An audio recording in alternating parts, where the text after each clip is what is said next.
Hi hello welcome to post 360. నేను మీ మురళి రాపల్లి. కూటమి ప్రభుత్వంలోనే ఎందుకిలా అని అడిగితే మీలో ఎవడైనా సమాధానం చెప్పగలిగే వాడు ఉంటే అది పచ్చబిల్లల బ్యాచ్ అయినా కూడా పర్లేదు, సమాధానాలు చెప్పండి. తిరుమల తిరుపతి దేవస్థానంలో ఎప్పుడు జరిగిన అనర్థాలు ఎందుకు జరుగుతున్నాయి? లడ్డు దగ్గర స్టార్ట్ అయినటువంటి ఈ నిరంతర ఇన్సిడెంట్స్ ఎందుకు జరుగుతున్నాయి? దీనికి కారణబోతులు ఎవరు? నెంబర్ 2, సింహాచలంలో అనుమనుము పరీక్షించాము, 5 ఎమ్మెల్యేలు దగ్గర నుంచి చూసుకున్నామని చెప్పినటువంటి హోమ్ మినిస్టర్ అనిత గారు చివరికి ఒక రిటైనింగ్ వాల్ కూలి 8 మంది దుర్మరణం పాలయ్యి ఎంతో మంది గాయాలు పాలైతే ఇది మేము చూడలేదు, ఇది కొంచెం మిస్ అయింది అని చెప్పారు కదా. ఎవడు తప్పది? 5 ఎమ్మెల్యేలు ఏం పీకటానికి వెళ్ళారు అక్కడికి? అర్థమైంది కదా నేనేమడుగుతున్నాను. సో అదే విధంగా అక్కడితో ఆగిందా? ఆగలా. మొన్నటికి మొన్న వారాహి అమ్మవారి టెంపుల్ని నిలువున కూల్చి పడేశారు. విగ్రహాలను తీసుకెళ్లి డస్ట్బిన్ లో పడేశారు. పూజా సామాగ్రి అంతా చెల్ల చెదురుగా పడేశారు. అంత దారుణం జరిగింది. ఆ వీడియోస్ చూడండి ఒకసారి.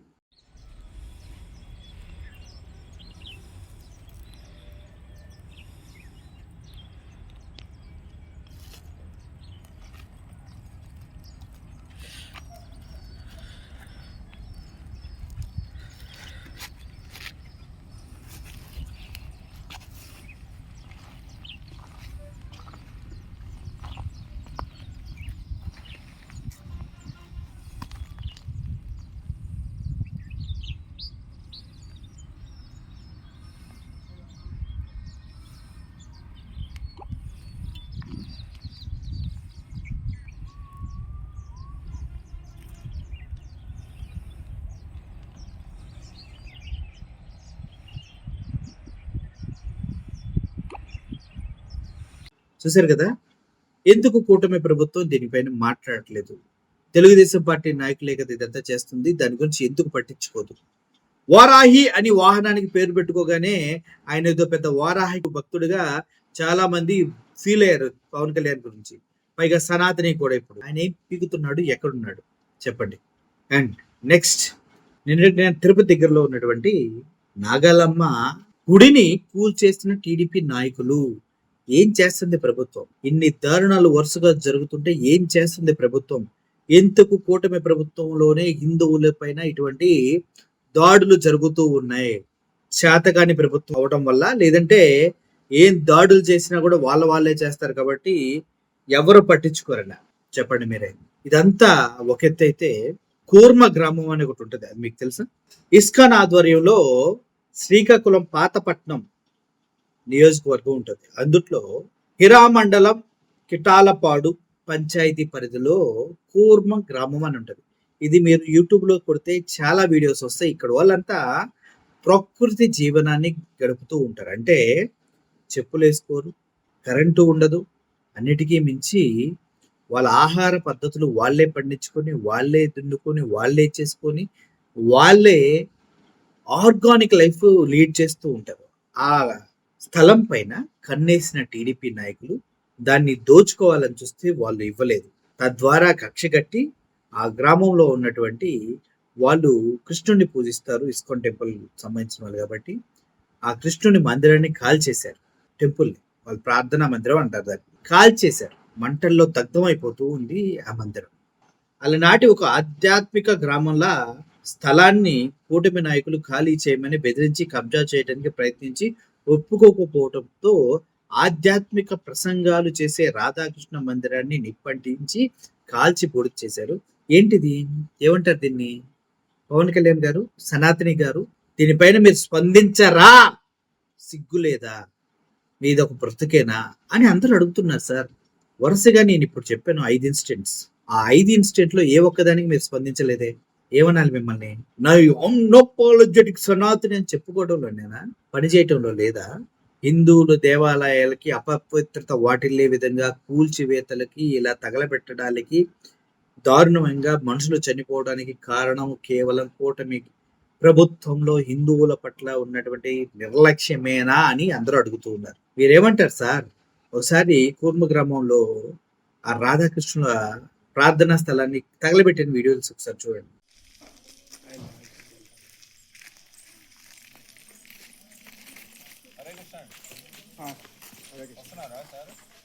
లేదు మేము అది జలుమూరు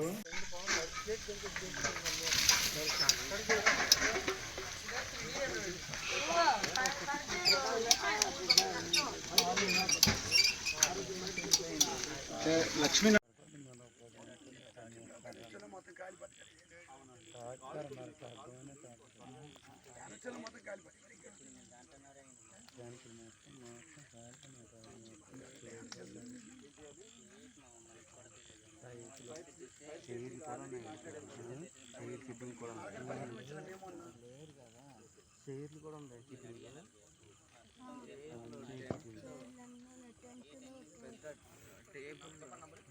ప్రభుపాదులు వారు ఇప్పుడు కూర్చుంటారా ప్రభుపాదులు వారు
హరే కృష్ణ. సో మొన్న ట్యూస్డే రోజు, మంగళవారం రోజు రాత్రిపూట చాలా అన్ఫార్చునేట్ ఇన్సిడెంట్ ఇక్కడ జరిగింది.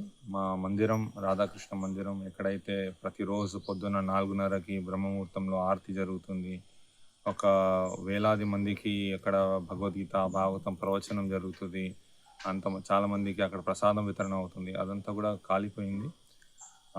తెలియదు ఎవరు చేశారు, కానీ ఖచ్చితంగా ఎవరో చేసిందే ఇది. అది యాక్సిడెంట్ కాదు, ఇంటెన్షనల్గా ఎవరో చేసింది. దీని వెనకాల ఎవరో చేయి ఉంది. సో అది తెలుసుకోవాలని మేము పోలీస్ వాళ్ళని రిక్వెస్ట్ చేసాం. దాంట్లో మందిరంలో చాలా పుస్తకాలు, భగవద్గీత, భాగవతం, రామాయణలు ఇవన్నీ కాలిపోయినాయి. చాలా వస్తువులు, విలువైన వస్తువులు, ఇప్పుడు పబ్లిక్ వస్తే వాళ్ళ కోసం ప్రసాదం పెట్టడానికి పండాలు ఉన్నాయి, వాటర్ ప్రూఫ్ టెంట్స్ ఉన్నాయి, స్టేజ్ ఉంది, అదంతా కూడా కాలిపోయింది. కనీసం ఒక 50 లక్షల నష్టం జరిగిందండి మనకు. 50 లక్షల సామాన్ అంతా కూడా డిస్ట్రాయ్ అయిపోయింది, డ్యామేజ్ అయిపోయింది. సో అది కాకుండా ఏదైతే మా ఒక భావనలు ఉన్నాయి, మా ఒక ఫీలింగ్స్ ఉన్నాయి, దాని మీద కూడా అది చాలా పెద్ద దెబ్బ అయింది. సో ఇక అందరు ఒక సపోర్ట్ మేము కోరుకుంటున్నాము. హరే కృష్ణ. నా పేరు నితాయి అండి, ఇక్కడ కూర్మగ్రామం నివాసం. హరే కృష్ణ. ఇప్పుడు మనం కూర్మగ్రామంలో ఉన్నాం. మీ వెనకాల చూస్తున్నది అది కాలిపోయినటువంటి యొక్క రాధామాధుల యొక్క మందిరం. అందులో శ్రీల ప్రభుపాల యొక్క మూర్తి కూడా కాలిపోయింది. అంటే మంగళవారం రోజున రాత్రి, అంటే మామూలుగా మేము 8:30కు అంతా వైండప్ చేసేసి లాక్ వేసి బయటకు వస్తాం. తర్వాత 9:45 తర్వాత ఒక వ్యక్తి మూత్రం వెళ్ళడం కోసం వచ్చినప్పుడు పెద్ద శబ్దం వచ్చింది. తర్వాత మంటలు లేసినాయి. సో ఒక 5 నుంచి 6 నిమిషాల లోపలనే 120 అడుగుల పొడుగున్నటువంటి మందిరం, అంటే ఒక 1200 మంది కూర్చునే మందిరం మొత్తం భస్మం అయిపోయింది. చాలా పెద్ద ఎత్తున మంటలు లేసాయి.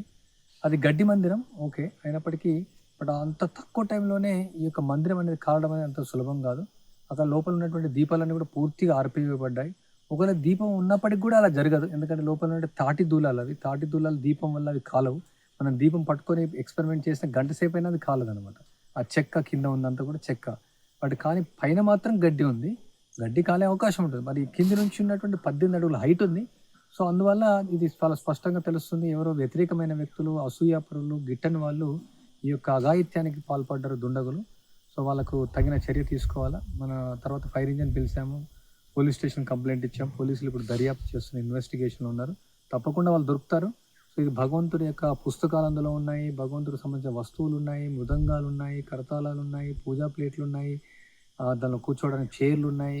అంటే కొన్ని వందల మంది రోజు వచ్చేసి భగవంతుని దర్శనం చేసుకునే అన్నీ కూడా ఉన్నాయి. అందులో చేపలు ఉన్నాయి. అవన్నీ కూడా పూర్తిగా బూడిదైపోయినాయి. ఎవరైతే ఈ కార్యం చేశారో వాళ్ళు తప్పకుండా వాళ్ళకు రియాక్షన్ దొరుకుతుంది. వాళ్ళకు తప్పకుండా దాని అఘాయిత్యానికి పాల్పడినటువంటి వాళ్ళందరూ కూడా నాశనం అయిపోతారు, సర్వనాశనం అయిపోతారు, నో డౌట్. సో దీనికి ప్రభుత్వం కూడా తగిన చర్య ఇమీడియట్గా తీసుకోవాలా. వీలైతే పవన్ కళ్యాణ్ గారు కూడా ఇక్కడ వచ్చి విజిట్ చేసి చాలా బాగుంటుంది. కూర్మ గ్రామం ఈ ఆంధ్రప్రదేశ్కు, తెలంగాణకే కాకుండా ఈవెన్ అమెరికా మొత్తం భారతదేశం కాకుండా ప్రపంచ దేశాలు మొత్తానికి కూడా భారతీయ వైదిక సంస్కృతి ఎలా ఉండాలా, ఎలా మనం నడుచుకోవాలా, ఎలా మనం ఈ యొక్క జీవన విధానం ఉండేది, ఎలా ఆధ్యాత్మికత, నిజమైనటువంటి ఆధ్యాత్మిక ప్రపంచానికి చూపిస్తూ ఇది చాలా ప్రఖ్యాతి చెందుతుంది. అందువల్ల పడని వాళ్ళు ఎంతోమంది ఉంటారు. కాబట్టి గవర్నమెంట్, పోలీసులు, అన్ని డిపార్ట్మెంట్ వాళ్ళు ఈ గ్రామం పైన ఒక నిఘా అనేది ఉంచి శాంతి భద్రతలకు కల్పించాలి. ఎందుకంటే ఇలాంటి వ్యతిరేకులు భవిష్యత్తులో కూడా రావచ్చు. ఎందుకంటే ఒక మంచి కార్యం ముందుకు వెళ్తుంది. వీళ్ళందరూ కూడా ఎవరైతే వీళ్ళు ఉన్నారో, ఈ మోసపూరితమైన వ్యక్తులు ఉన్నారో, నామమాత్ర ఆధ్యాత్మికవాదులు ఉన్నారో వాళ్ళకి ఇది వ్యతిరేకంగా వెళ్తుంది. తర్వాత ఎంతోమంది మతాల పేరుతో, కులాల పేరుతో రకరకాలుగా ప్రజలను మోసం చేస్తున్నారు. ఇదేమంటే ఈ యొక్క కూర్మ గ్రామం ఎలాంటి మతానికి, కులానికి ఎలాంటి విచక్షణ లేకుండా అందరికీ మంచి చేయాలి, దేశానికి మంచి చేయాలి, అందరికీ మంచి చేయాలి. పరోపకారంగా ఈ యొక్క వైదిక సంస్కృతి భూమిని రక్షించడానికి, గాలిని రక్షించడానికి, నీటిని రక్షించడానికి, ఆవులను రక్షించడానికి, అందరినీ రక్షించడం కోసం మనం వెళ్ళేటువంటి గ్రామం. కానీ కొందరు ఎవరైతే ఇతరులకు దుర్వినియోగం చేయాలనుకున్నారో వాళ్ళు ఇలాంటి కార్యాలకు పాల్పడుతున్నారు. సో వాళ్ళని పూర్తిగా ఆపివేయాలి. తీవ్రమైనటువంటి చర్యలు తీసుకోవాలా. మీడియా వాళ్ళు కూడా ముందుకు రావాలా. అందరూ ముందుకు వచ్చేసి ఇక్కడ రక్షణ కల్పించాలనేసి కోరుచున్నాం. హరే కృష్ణ. మీ పేరు? నా పేరు నరోత్తమ్ దాస్. ఇక్కడ ఇద్దరు ఇన్ఛార్జీలు ఉంటారు. నేను ఒక ఇన్ఛార్జ్. ఇక్కడ అన్ని కార్యక్రమాలు చూసుకుంటూ ఉంటాను.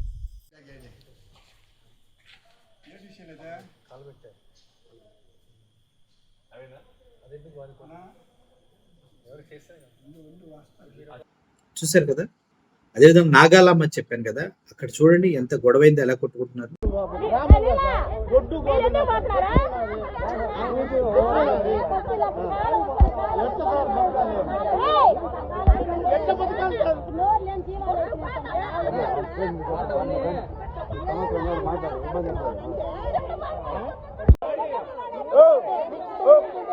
అవంతా వద్దు, ఫోటోలు చూపిస్తా ఉండు. నువ్వు చెప్తున్నావు కదా, ఇప్పుడు పెట్టావునే, మేము ఫోటోలు చూపిస్తా ఉండు. మేము ఉన్నాం, ఈ ఊర్లోనే ఉన్నాం. ఈ రోజు వచ్చావు నువ్వు, నిన్న మొన్న వచ్చావు నువ్వు.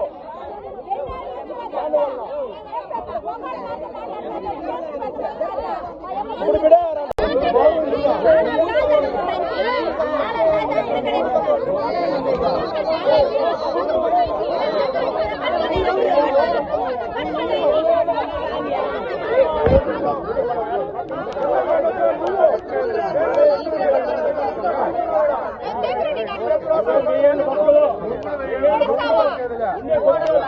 ఏం చేయాలి?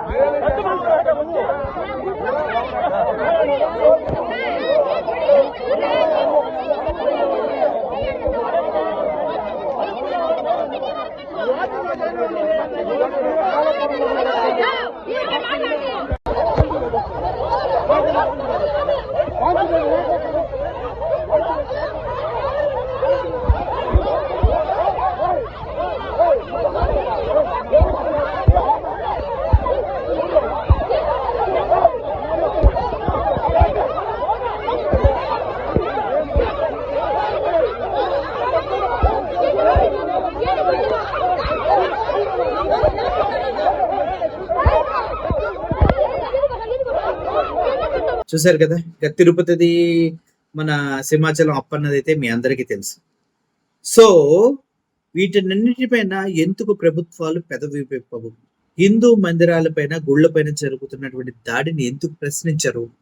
అంటే చేస్తుందే వాళ్ళు కాబట్టి. అక్కడ భూముల పైన కబ్జా చేయటం కోసం గుళ్ళను కూల్చేస్తే ఎవడో అడగడని ఇంత దారుణానికి ఒడిగడుతూ ఉన్నారు. వారాహి అమ్మవారి టెంపుల్, నాగాలమ్మ టెంపుల్, అదేవిధంగా కోర్మ గ్రామంలో వాళ్ళ స్థలాన్ని కబ్జా చేయటం కోసం బెదిరించటం, తిరుమల తిరుపతి దేవస్థానంలో వరుసగా జరుగుతున్న ఇన్సిడెంట్స్, అదేవిధంగా సింహాచలం అప్పన్న స్వామి టెంపుల్లో జరిగినటువంటి ఇన్సిడెంట్లు, ఇంకా అనేక టెంపుల్లో జరుగుతున్నటువంటి ఈ అసాంఘిక అంటే మొన్న 3 ఏళ్ల పాపను ఒక టెంపుల్లో ఒకడు పాడు చేయపోయాడు. ఇటువంటి అన్ని చూస్తే ఏమనిపిస్తుంది? కూటమి ప్రభుత్వం ఏం చేస్తుంది? చేతులు ఎత్తేసిందా అనిపిస్తుంది. అవునా కదా? నిర్ణయం మీదే. చెప్పవలసిందైతే చెప్పేసాం మేము. నిర్ణయం మీది. Thank you for watching this video. Murali signing off. Thank you so much.